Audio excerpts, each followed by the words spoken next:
Hey guys, EDDBUD here. First race for me in a long time. The MARTOCK 10K is fast approaching. Sunday, 4th of July.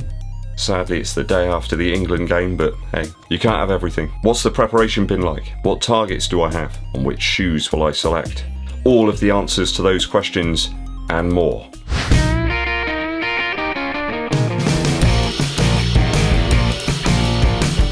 Welcome to the channel, people. Do remember to hit that subscribe button and click the bell below for notifications when we roll out those new videos for you. You can stay up to date with the channel. And don't forget to give us a like if you're enjoying the videos. So that MARTOCK 10K race is almost upon us tomorrow morning. I'm looking forward to it. Let's hope I'm feeling in fine fettle. Let's not forget it's the big England v Ukraine game tonight in the quarterfinals of the European Championships. I'm going to be out enjoying the game tonight, although I shall keep my celebrations within reason.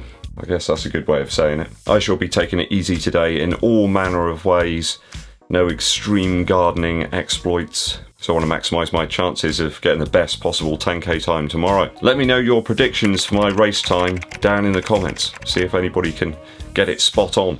So first up, talk a little bit about training. I've got to be honest, it's been really tough over the last couple of weeks. Work has got in the way a few times. It has been quite a demanding work schedule. Lots of things happening, lots of training going on of the non-running variety. I still managed to get some reasonable miles in as well and some select speed sessions. But most importantly this week I've scaled back the mileage a little bit and given the body time to absorb some of that training, and the legs are feeling really good actually. Today they feel really energized. I did as well get my second COVID vaccination earlier on this week. I was a little bit worried about how my body was going to react to that, but fortunately there appear to be no significant side effects this time. So you know what to do, guys.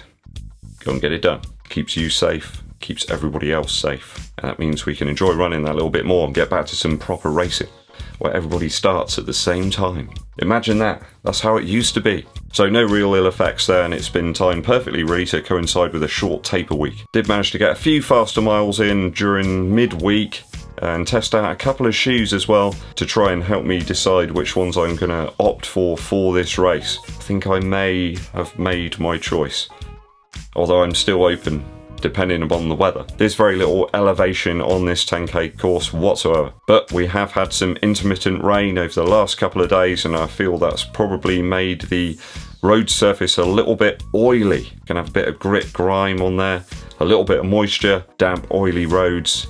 Cool for one shoe. Last time out on this course I used the VAPORFLY 4% Flyknit, the Gakuso version, but it was absolutely bone dry that day. Very warm, I remember. You can see from the viewers' poll results here that it was actually quite close in the end between the ADIOS Pro 1 and 2 and the VAPORFLY NEXT% 2. I think the ADIOS Pro 2 had 41% of the vote against the NEXT% 2. I did do a threshold session midweek, 2 sections of 16 minutes at threshold pace in the VAPORFLY NEXT%, so keeping it around about 6 minutes 51 seconds per mile. So a good tough session, you know, to make sure the engine was okay really after that COVID jam. And I reached those paces no problem at all in that shoe, which isn't a big surprise, but doing that with a training mindset I think shows I'm just about ready. I always find it harder to reach the faster paces in training. I don't know why, especially when it's been quite warm and humid recently. I always feel like I'm running a little bit with the handbrake on, if that makes sense. Taking all of that into account, and also my tests of the ADIOS Pro 2 and the conditions, judging by the weather, you know, I'm no Michael Fish or anything, but I think I'm going to go with the ADIOS Pro 2.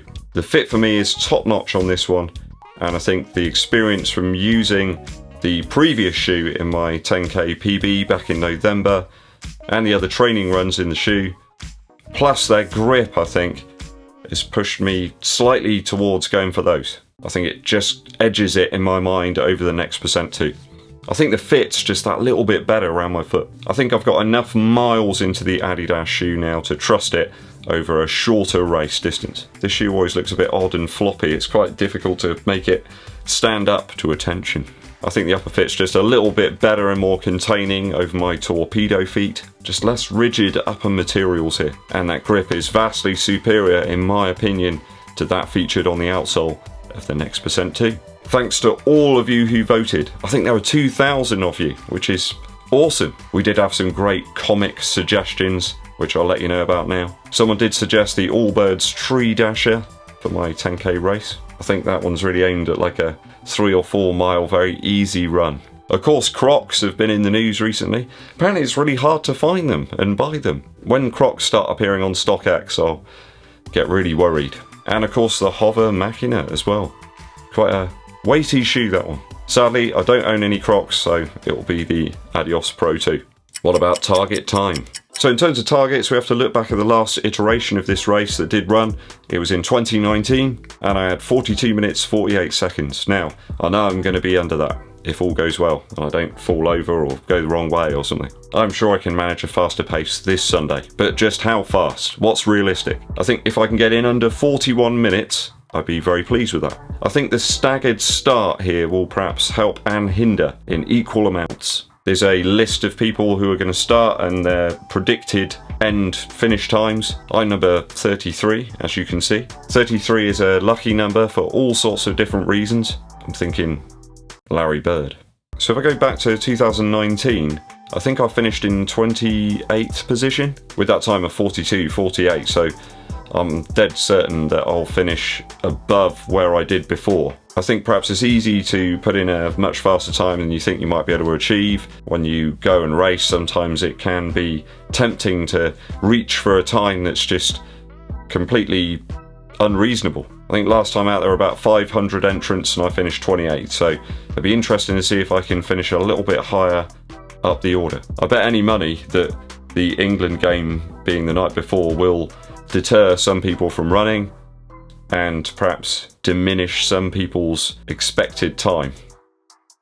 I guess you see where I'm going with that. I'd assume that I can probably overtake a few people in front of me. I think they're starting people in 5-second intervals. So pacing's going to be key. It won't be easy, obviously, because you haven't got a big mass of people that you can pace off of. So maybe I can try and chase a few people down early on, maybe find the right sort of pace. There must be a runner there that's probably going to finish around about the same time as me. I think a lack of recent race experience will go against a few people, and me probably as well. So pacing's going to be key. I'm going to rely on the watch. I'm going to put in a predicted time and then go with the pace zones that watch kind of shouts at me and try and stay within those as much as I can. I don't want to get too excited early on. I want the watch to help keep me in the zone. So I think I'll program in a 41-minute finish time and sort of go from there really and see how I feel. I think I'll edge the power slowly up to 11 when we hit about mile 4 or 5. There's a lot of elevation loss there, so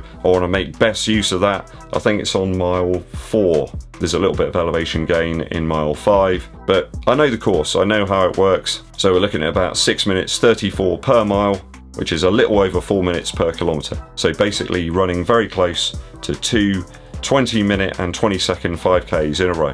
Easy for some people. That's doable for me. I know that I'm kind of there. So let's see what the training's done for my endurance, the higher paces, and my focus. I will be watching some Uri Geller videos beforehand. I'm wearing my orange shirt now to channel the power of the mind.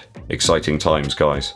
Let's hope that Gareth, Harry, and all the rest of the England boys provide the perfect pre-race tonic. Pretty sure that lots of other runners that might be doing the race will be indulging in other types of tonic later on to watch the match, but I will not. Again, let me know your predictions for my finish time in the MARTOCK 10K down in the comments. Let's go. A musical interlude for you. This time from England and New Order.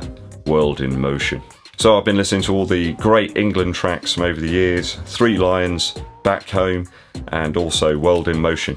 I think famous for featuring the wonderful delivery from John Barnes. I think he does a very good job actually. He's got the rhythm, just flows. Everything about this track's great. And I'll tell you what, from listening to it back on my Walkman in the 1990s to listening to it now on some better headphones, there's some really interesting little details in the track. Loads of small little synth parts, The drums are very well sequenced. They don't really feel like it's just a drum machine, you know, playing some loop over and over for 3 minutes. There's all sorts of different little changes to make it feel a little more human. It's got a good vibe, this one. It doesn't feel too cheesy. It does feel like it's got some worth. There's a little bit of subtlety behind it. Holds up surprisingly well all these years later. Do go and put it on your stereo, guys, and get ready for the match. England, a new order, world in motion. Thanks for tuning in today, guys. Very much appreciated as always. If you haven't done so already, hit that subscribe button and the bell below for notifications of when we roll out those new videos for you. It really does help the channel out too if you give this video a thumbs up like and share this video with your running buddies. My name's EDDBUD and I'll be seeing you. It's coming home.